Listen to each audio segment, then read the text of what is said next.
काहीतरी गायडन्स करा. संन्यासी महाराज काय म्हणाले, तुम्ही काही आणलंय नाही आणि तुम्ही काही घेऊन जाणारे नाही, मग तुम्ही चिंता का करत आहात?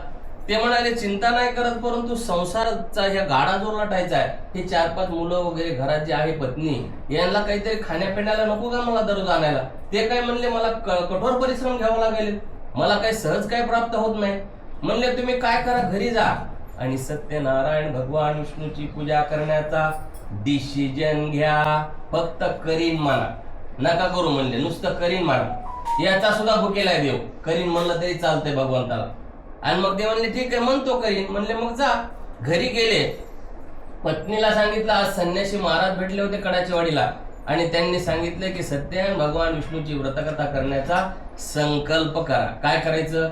आता पती पत्नीचा विचार एक झालाय तात्काळ सडनली, आणि मग विचार झाला आणि काय सांगितलं त्यांनी, सकाळी लवकर उठायचं म्हणले पहाटे, आणि पहाटे उठून भगवंताला विनंती करायची की दर महिन्याला सत्याची कथा करू. मग पहाटे लवकर उठलेत 3:30-4ला.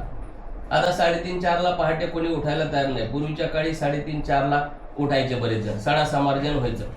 आता काही सडा समार्जनचा विषय राहिलेला नाही, काही नाही. रवींद्र सरांनी मल्हार पार्क पूर्ण सिमेंटचं करून टाकले.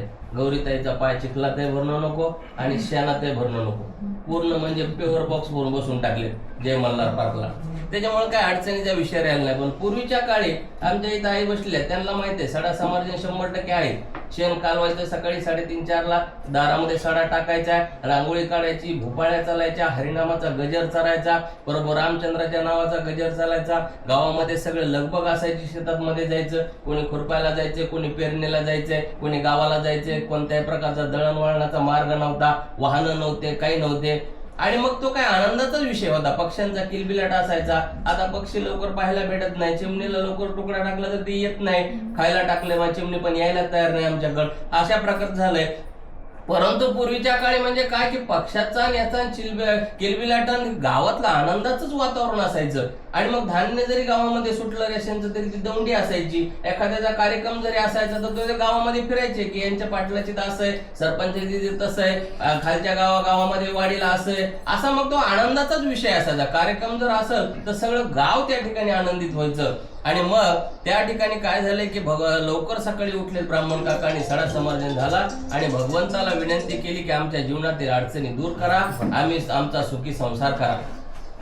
ब्राह्मण काकाने विनंती केली आणि सूर्योदय झाल्यावर सूर्याला वंदन केलं ब्राह्मण काकाने आणि कामाला निघाले. काय सरप्राईज वातावरण झालं सर, पहा रवींद्र सर.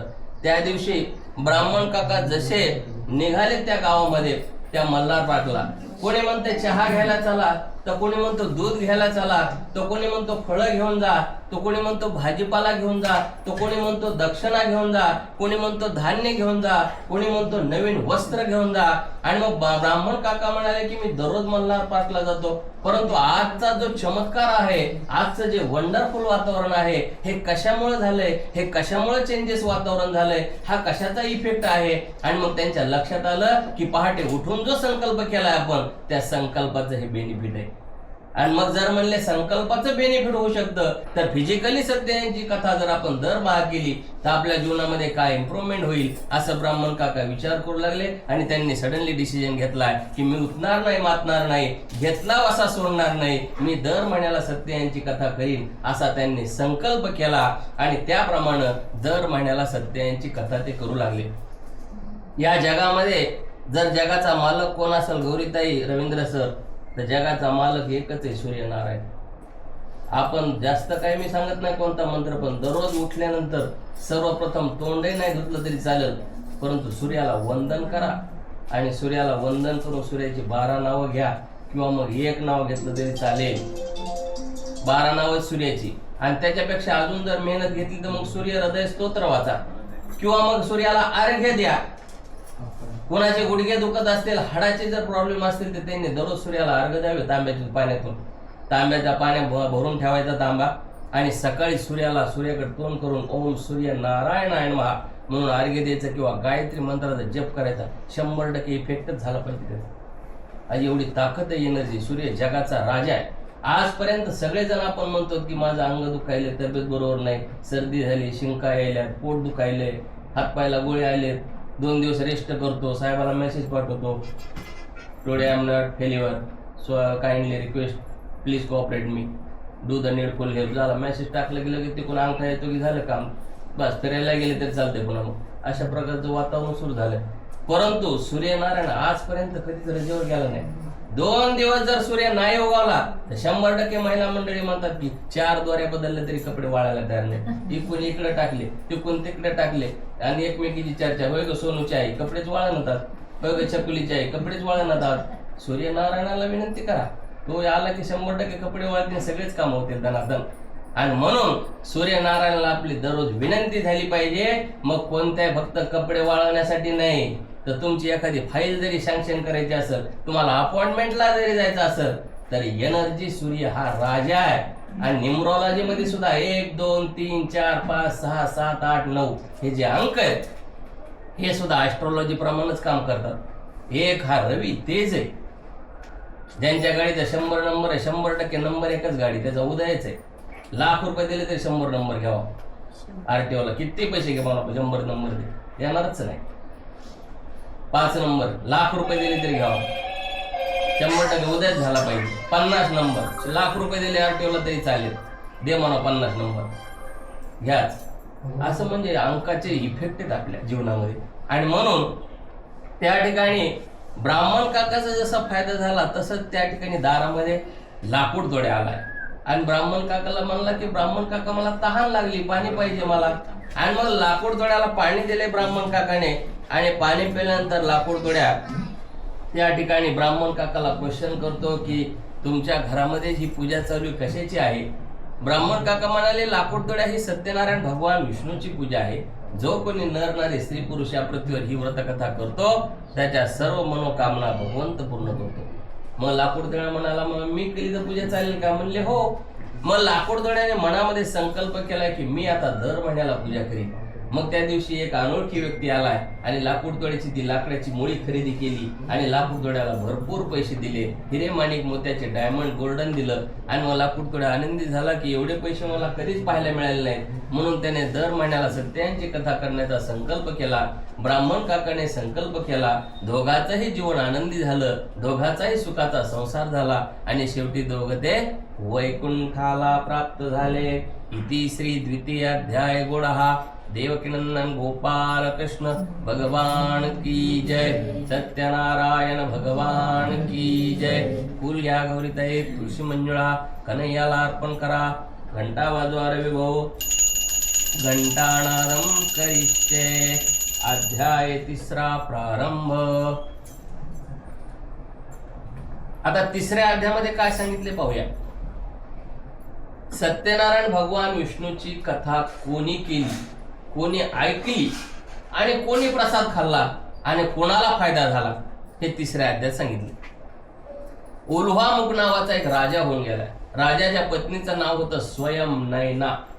स्वयंनयना नावाच्या पत्नीसह तो एके दिवशी राजा नदीच्या किनाऱ्यावर आंब्याच्या झाडाखाली पूजा आचरत असताना एक अनोळखी त्या ठिकाणी व्यापारी आलाय साधूवाडी आणि म्हणाला महाराज अहो तुम्ही या नगरीचे राजा आहात, तुम्हाला काय गरज आहे त्या नदीच्या किनाऱ्यावर सत्यनारायण भगवान विष्णूची पूजा करायची. तुमच्याकडे तर सगळं भरपूर आहे. ते म्हणले माझ्याकडे सगळं भरपूर आहे परंतु मला संतती प्राप्त नाही. संतती प्राप्त होण्यासाठी मला काहीतरी मार्गदर्शन करा, मला गायडन्स करा. आणि मग सत्यनारायण भगवान विष्णूची व्रतकथा त्यासाठी मी करत आहे असं सांगितल्यावर साधूवाणी म्हणाला की मला सुद्धा संतती नाही, मग मी काय करू, मला संतती प्राप्त होण्यासाठी. ते म्हणले आज कथा ऐका तुम्ही आणि कथा ऐकून तुम्ही घरी जाऊन सत्यनारायणची कथा करा. ते म्हणले ठीक आहे. आणि मग सत्यनारायणची कथा करा म्हणून सांगितल्यानंतर घरी जाऊन त्या ठिकाणी त्या राजाने कथा जी केली आहे ती कथा ऐकली कोणी साधूवाणीनं. आणि कथा ऐकून केळीच्या पानामध्ये प्रसाद बांधून घेतला आणि घरी जाऊन आपल्या पत्नीला दिला, लीलावतीला. काही दिवसाच्या चमत्कार झाला. लीलावती गर्भवती राहिलेली आहे. तिला 10व्या महिन्यामध्ये कन्यारत्न प्राप्त झालेली आहे. अतिशय सुंदर रूपवान गुणसंपन्न असलेली ती मुलगी चंद्राच्या कलाप्रमाणे वाढत असल्यामुळं तिचं नाव कलावती ठेवलं. कलावती सुंदर होती, रूपवान होती, गुणसंपन्न होती आणि मग जशी जशी लहानाची मोठी व्हायला लागली अधिक अधिक सुंदर दिसायला लागली. वय वर्ष 16 झालं आणि मुलीचं लग्न करायचं ठरवलं. आता पूर्वीच्या काळी 16 वर्षाला लग्न करायचे, परंतु आता 32 झाले, डबल झाले. 32 शिवाय आता कोणी लग्न करायला तयार नाही. पूर्वीच्या काळी 16 वर्षाला 100% लग्न व्हायचंच आणि मग त्या आईवडिलाला काळजी लागायची की आता आपल्या सोनूचं लग्न करायला पाहिजे, चांगल्या प्रकारचा जावई शोधायला पाहिजे, हिचे पिवळे हात करायला पाहिजे, ही आता मोठी जबाबदारी आपल्याकडं. आणि मग त्या कलावतीचं लग्न करायचं ठरवलं. एक चांगल्या प्रकारचा राजकुमार शोधला, थाटामाटामध्ये लग्न झालं, सुखाचा संसार चालला, गावामध्ये व्यापार चालला, सगळं आनंदात आहे. परंतु भगवंताला ते विसरलेत आणि मग विसरल्यामुळे भगवंताने त्यांना श्राप दिला. गावामध्ये चोरी झालेली आहे, चोरीचा आरोप त्यांच्यावर आला आणि चोरीच्या आरोपाखाली त्यांना कैदेमध्ये बंद करण्यात आलं. आणि मग कलावती आणि लीलावती दारोदार भिक्षा मागत फिरत आहे. भिक्षा मागत फिरत असताना एके दिवशी त्या ब्राह्मण काकाच्या घरी गेल्या. काय पाहिलं तिथं त्यांनी? सत्यनारायण भगवान विष्णूची व्रतकथा. आणि मग ब्राह्मण काकाला त्या म्हणाल्या की आमच्या मालकाला जावई बापूला बंदी खाण्यात टाकलंय, काका काय करावं? ते म्हणाले विनंती करा भगवंताला, भगवंत तुम्हाला आशीर्वाद देईल. आणि मग त्या दोघींनी विनंती केली आणि मग भगवंताने संन्याशाचं रूप घेऊन चंद्रसेन नावाच्या राजाच्या स्वप्नात गेलेत भगवंत. आणि स्वप्नात जाऊन राजाला उपदेश केलाय की हे राजा, तुझ्या कारागृहामध्ये, तुझ्या बंदीखान्यामध्ये जो साधू आणि जावई आहे त्यांची सोडवणूक करा, त्यांनी चोरी केलेली नाही. आणि मग सकाळी झोपेतून उठल्या होत्या राजाने हिरे माणिक मोत्याचे हंडे भरलेत आणि साधूवाण्याला जावायला नगरीमधून त्या ठिकाणी रवानगी घरी करण्यात आली. नगरीमध्ये आनंदोत्सव झाला, नगरीमध्ये दीप उजळण्यात आले, नगरीमध्ये भगवान विष्णूच्या नावाचा जय जयकार झाला, फटाक्यांची आतिषबाजी झालेली आहे आणि नगरीमध्ये भगवान विष्णूच्या नावानं सगळी नगरी दुमदुमली. त्यांना वैभव प्राप्त झालं आणि त्यांनी संकल्प केला, आम्ही उठणार नाही, मातणार नाही, घेतला वसा सोडणार नाही, आम्ही दर महिन्याला सत्याची पूजा करू. अशी त्यांनी प्रॉमिस घेतलं, शपथ घेतली, वसा घेतला. त्यामुळे त्यांना वैभव प्राप्त झालेला आहे. इति श्री तृतीय अध्याय गोडा. देवकीनंदन गोपाल कृष्ण भगवान की जय. सत्यनारायण भगवान की जय. फुल घ्या गौरीताई, तुळशी मंजुळा, सर घंटा वाजवा. अध्याय चतुर्थ प्रारंभ. आता चतुर्थ अध्यायामध्ये आपल्याला भगवंताने काय सांगितले पहा. माणसाने जीवनामध्ये खोटं बोलू नका. खोटं बोलणं सगळ्याच चालू. कोणाचं बंद आहे सांगा. 2 लाखाचा मोबाईल असू द्या, खराबडीत असले सांगायचं आज मातोश्रीवर आलो उद्धव ठाकरेच्या भेटीला, असतात खराबडीमध्ये बसले. चाकणला जरी असले, कोणाला कुठे दापा